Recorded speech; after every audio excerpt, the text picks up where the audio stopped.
So when we first got to Melbourne Airport, I was suddenly very, very nervous and thinking, oh my God, what am I doing? Getting on a plane to the Middle East. And I remember sitting on the plane thinking, I have no idea what is going to happen to me for the next 2 weeks. I can't predict. This is something so foreign and something so unusual to me, but I guess it will be a big adventure. So we arrived in Jordan from Sydney. That first day in Amman was quite a positive culture shock, if that's a good way of putting it. Just the sights, the smells, the sounds of Amman really made us realise that we're here in the Middle East.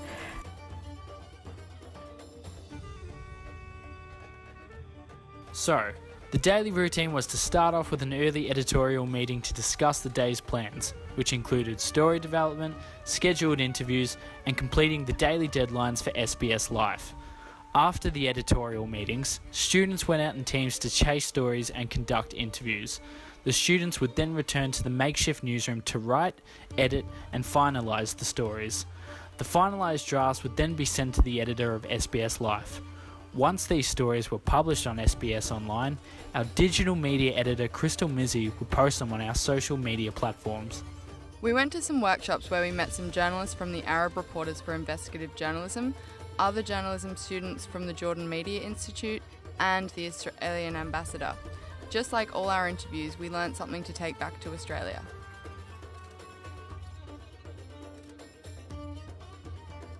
My perceptions of the Middle East before I left were, I definitely wasn't scared of the Middle East like I think a lot of people are, but I was definitely expecting it to be a little bit more, maybe a bit more tension in the air, maybe a little bit more dangerous, maybe I had to be a little bit more safer than I have been.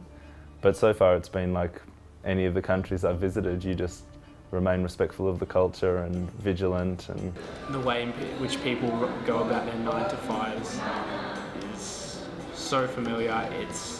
To be honest, I haven't really suffered any sort of culture shock since being here. Obviously it's a very different environment, but I haven't seen a flaw in it yet, and I'm looking forward to getting a chance to know more of them, write more stories on them, interview more of them, and see what makes them get up in the morning and go their daily business. One of the most significant moments on this trip so far would be my first proper day in Amman. I visited the ambassador to Australia, then straight from there I had to go do 2 interviews in a city that I'd never been to before, in a, sort of not knowing what to expect, thinking, oh, it would take half an hour to get from interview to interview, but in a city like Amman there's traffic and everything that can go wrong possibly could go wrong. But yeah, it was just a significant moment for me, was sort of just being a journalist, feeling like a real foreign correspondent for once in a foreign taxi, in a foreign country, not knowing where you're going, covering topics that you don't necessarily know much about, but it's very important to deliver this type of content back to the Australian audience.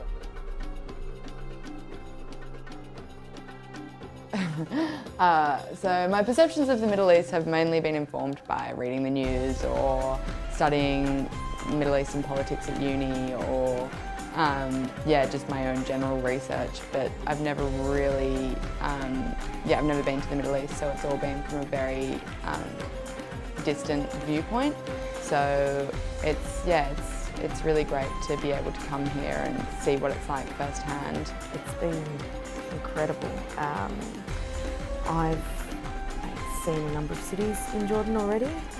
I've spoken to Syrian refugees who have come over and resettled in Jordan in various places, some in Amman and some up north in Irbid. And speaking to some of the Syrian refugees that I've interviewed, it's been a real eye-opener to see the challenges that they face in resettling in Jordan, but also to see how they're being creative in really sort of overcoming the challenges that they face and finding a new way of life and really getting the most out of their life here in Jordan, obviously, and trying to move on from the past in the best way possible.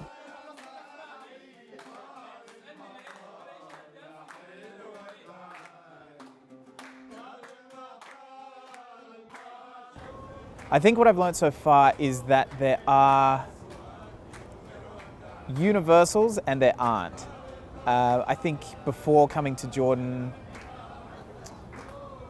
I thought that the way that I was thinking about the place was just completely wrong. And when you get here and you talk to people, you realize that really, everybody's struggling with sort of human things, but then you understand as well that only being here for 2 weeks, you can't entirely understand a culture. The culture continues to sit just beyond our line of sight, I think. But it's been fabulous exploring. The way that we've been collaborating as a group has been a really great experience. We're all so eager to help each other out with audio, video, text, getting opinions from people, helping to get sources from people. We just work so well together as a team, and that's been a really great learning experience as a journalist.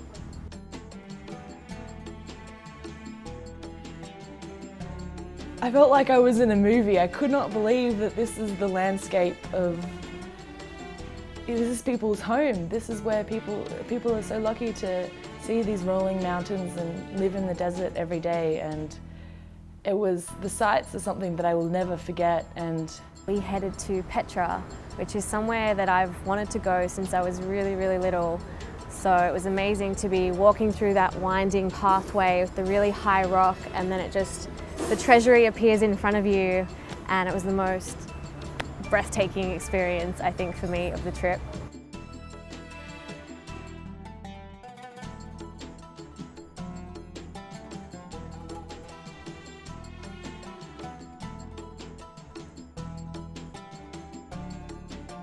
Hearing about how the reefs in the Dead Sea must be maintained and protected was really interesting. And then, when we were scuba diving, it was amazing to see the amount of wildlife living in the wreck. To stay healthy. And that was a really great thing to see.